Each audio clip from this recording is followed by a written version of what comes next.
Our next topic is corn planting depth. Now we're right in front of some corn from last year. So right before we started this little segment here, Darren goes, hey, I need to show this. I bet I can. So he just grabbed this old root mass from last year, and you can see just about where the seed was planted last year right there. Yeah, it was amazing. This just happened to be laying there, and this is one of the cool things. I don't know how many fields I get to a year where somebody tries to bluff me, and I say, well, what'd you plant your corn at?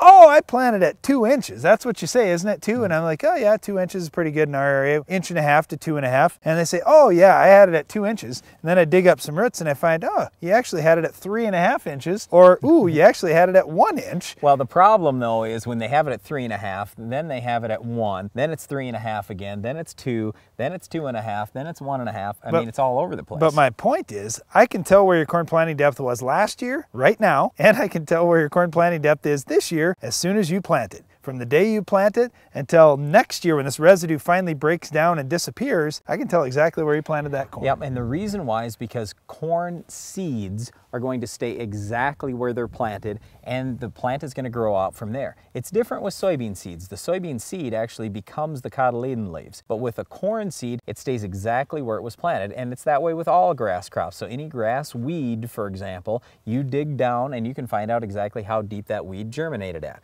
So our question is, how deep should you plant the corn? And there is only one answer. I don't care if your soil's wet. I don't care if your soil's dry. The answer is we'd like that corn planted at 2 inches deep. Now, there's about a margin of error here, a 1/2 inch either way, 1.5 to 2.5 inches. So let's talk specifically about why we say 2 inches deep. When a corn seed first begins to grow, the radical and seminal roots will grow down.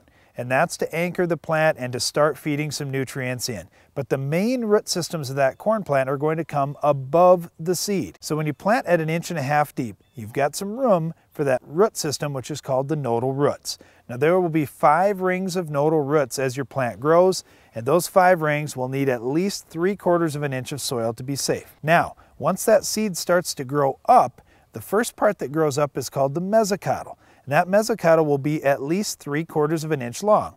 Now if you plant deep, let's say you planted at 3 inches for example, that mesocotyl is going to have to get longer to push that corn plant up and to get those root systems growing and to get a corn plant out of the ground. Yeah, so like Darren's plant that he just pulled out of the field, all I did is I just looked at it here and I can count 1, 2, 3, 4, 5 rings of nodal roots, and that's in roughly, we'll call it 3/4 of an inch, something like that. And we've got the mesocotyl that hangs below there, and the seed was just right below that. All we're saying is 1.5 inches, that's the minimum planting depth, because otherwise some of these rings of nodal roots, some of those will start to come out above ground. That's a bad thing. That's absolute yield loss guaranteed. So again, planting depth on corn, 1.5 to 2.5 inches deep. Well, we talk about 1.5 to 2.5 inches deep for corn, but our weed of the week will germinate in the top 1/2 inch to maybe inch of soil. We'll show you how to stop it coming up next.